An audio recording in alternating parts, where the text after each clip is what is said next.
Hello guys, ito na tayo, tutorial. Okay, dun tayo sa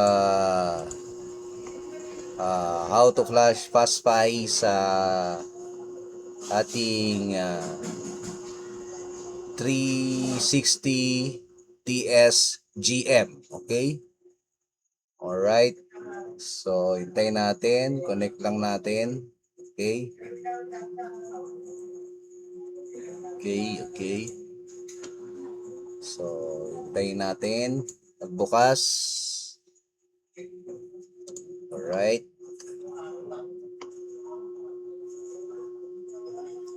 Connecting pa. So, ilalagay ninyo ang LAN port doon sa gitna. Okay? Sa gitna nyo ilagay. Alright? So, ayan. Connected tayo na.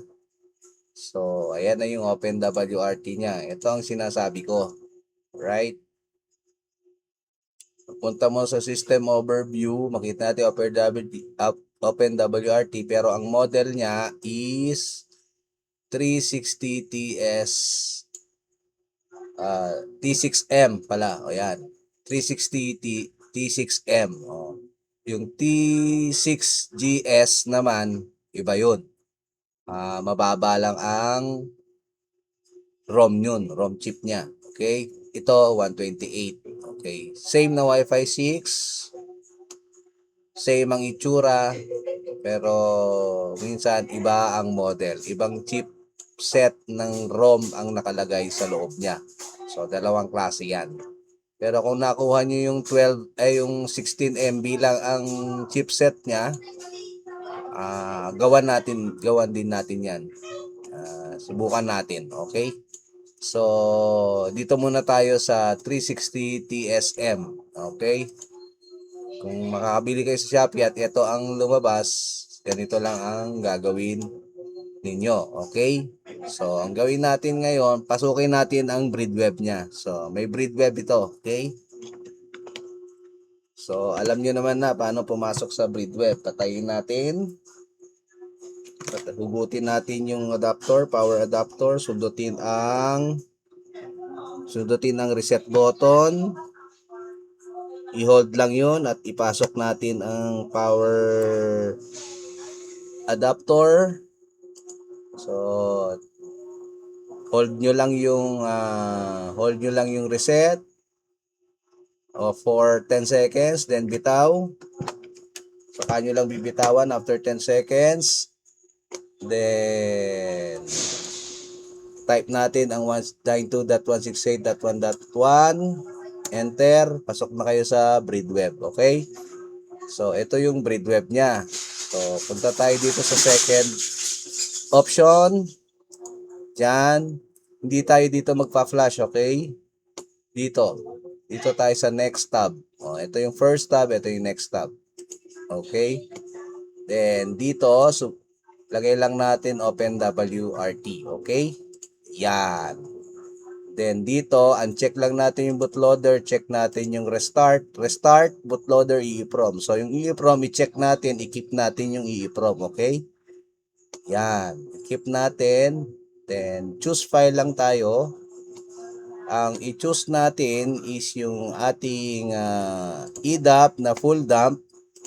Ibigay ko sa inyo tong full dump na to, okay? Itong EDAP full dump bin. So i-convert natin siya ng EDAP RT29 83. Okay, so yan, nailagay na natin. Okay, ulitin natin.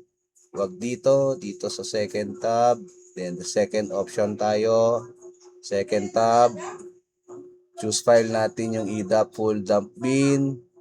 Piliin muna natin palang R3G OpenWRT. Okay. Then check natin ang box ng restart ito. After flash, restart. Uncheck natin ang bootloader. Then check natin ang EEPROM. Okay, para hindi mabura ang EEPROM. Diyan na contain ng ating Wi-Fi calibration, drivers, and etc. Okay. Then after that, proceed na tayo dito sa maliit na button. Yan. Hintayin lang natin. Medyo matagal magbasa yan. Tapos wait.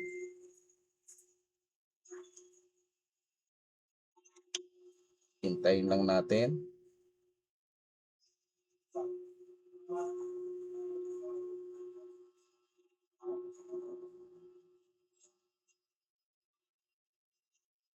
Wait natin. Huwag kayong magmadali. Ayan na. So, matagal lang siya lumabas kasi malaki yan 132 MB. Full dump kasi yan Okay? So, ayan. Alright. Okay. So, sinabi niya, retain ng EEPROM. Alright. So, ngayon, click na natin ito. Alright. Translate natin. Kung mata-translate ba. Translate. O, yan.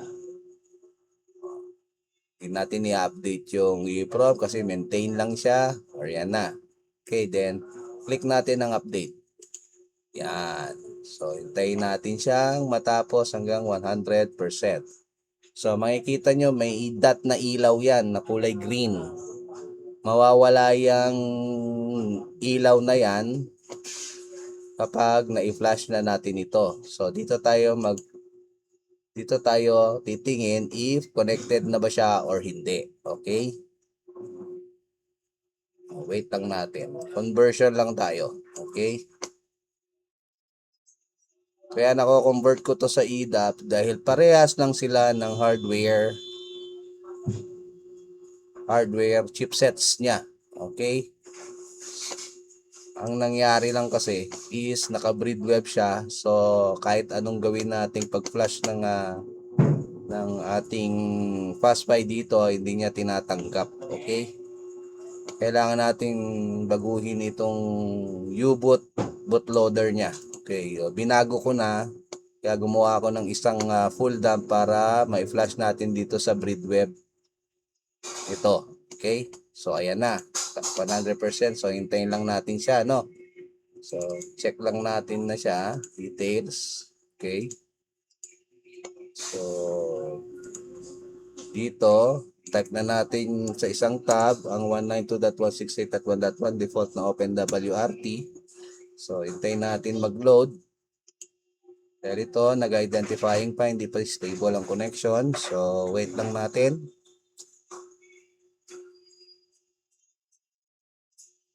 Wait lang natin.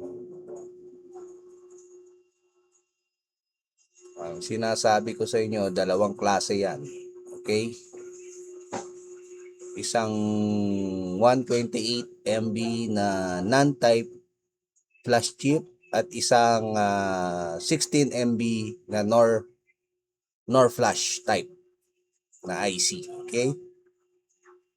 So, kung ang nakuha nyo yung 16 MB, PM nyo lang ako, gawin natin. Ayan, stable na ata. Check natin. Okay, nakita ko na yung tatlo. Yung gateway server, DHCP server, tsaka DNS server ay meron na. So, ngayon, nag-load na si OpenWRT. Okay. Pag login natin, ang model na niya is EDAP.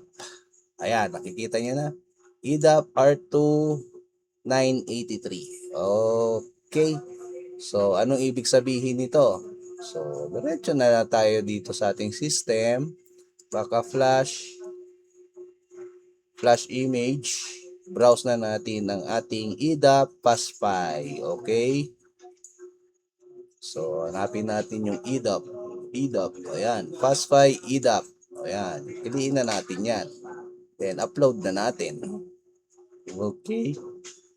After nating ma-upload yan, may lalabas yan, ang notification. So, always pag nagpa-flash kayo sa flash image or anumang router, lahat ng makikita nyong keep settings, keep config, uncheck nyo. Okay? Laging uncheck. Okay? Then, sa OpenWRT naman, force upgrade natin. Okay? Then, continue. Yan. So, hintayin lang natin. Okay? So, wala na kayong makikitang ilaw dyan na green sa inyong 360 router. So dito lang tayo magbe-base, mag-disconnect, connect. Ayan, if connected na siya. Okay, so hintay lang natin. Nagpa-flash na po siya. Madi-disconnect, connect, disconnect, connect po ito hanggang mag-stable po ang connection. Yan, nag-disconnect na. Ibig sabihin, nakopya na lahat yung file ni FastPi sa loob. At internally, nagpa-flash na po ang ating router. Okay. So, ayan po. Nakikita nyo, nagdi-disconnect, connect. Alright. Okay. Okay. Try natin. Makikita nyo sa Shopee to eh. Yan. Shopee. So, wala tayong net kasi eh. Ayan. Ayan na. Ayan. Okay. Sa Shopee, sabihin natin na 360 router. Search tayo sa ating Shopee ng 360 router. Ito yan, marami.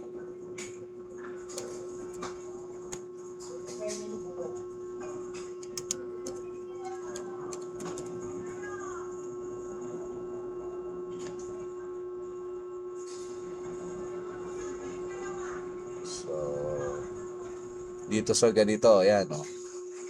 Nakita nyo ito, 360 T6GS daw siya. Pero minsan, ang naibibigay sa inyo is ayan na. FastPi na siya. Tapos na.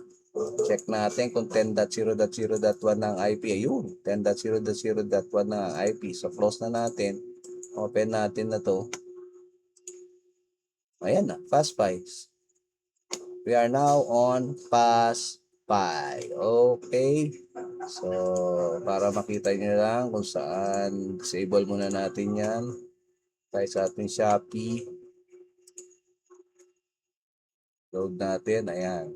360 T6GS. So, itong model na to, ito yung dati kong ginagawang RB750 GR3. Okay, kino-convert ko yan sa Hex GR3. So, nag-order ako rito ng marami, pero ang dumating sa akin is T6M. Kita nyo naman kanina yung model niya. So, hindi pa pwede para i-convert to Hex GR3. So, ngayon, dumating tong FastPi na to. Excuse me po. Ayan. So, dumating tong FastPi na to. Ngayon, okay na siya. Alright. Pwede ko na siyang gawing router based na piso Wi-Fi. Okay. Yun lang mga guys. Eto. Isa lang naman to eh. Broadband Store PH. Meron pa isang store to. Ito. Ayan. So, isang store dito. Ayan. Oh. Ito naman, bagong Ventaphone PH. Pero isa lang may-ari niyan. Dalawa lang yung kanyang account. Okay? 600 plus lang yan. 709 sa akin kasi bagong gawa ko lang na Shopee account ito. Kaya wala pang mga botcher.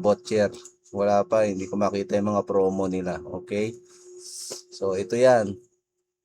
360 TSGS. Kung yan naman ang talaga ang nakuha ninyo, yung 16 MB, PM nyo ako, pwede natin gawing MikroTik Hex GR3. Convert natin. Kaso walang Wi-Fi, okay? Alright.